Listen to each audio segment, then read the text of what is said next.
Okay, so we decided to focus on fabric waste in the textile industry, focus on how to educate children.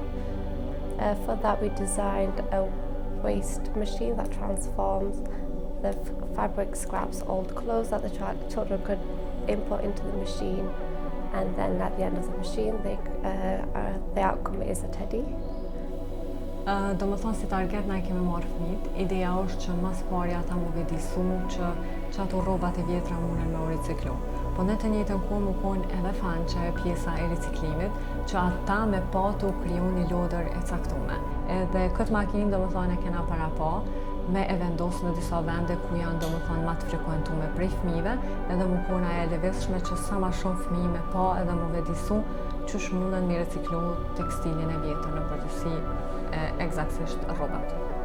Po mendoj që kjo metoda teori praktik gjithmonë funksionon shumë mirë, përderisa na si fillim kemi diskutu për çështjet mjedisorë domethënë në punëtori, pastaj kemi shkuar në vizitën te Reskosi ku e kena pa saktësisht domethënë proceset ç'është bëhet riciklimi. Çat shumë më kalon përshtypje sa mendoj që me vazhdu me bëu diçka me riciklim edhe pse unë mirrem me dizajn, domethënë mendoj që me bëu në fashion diçka të atill.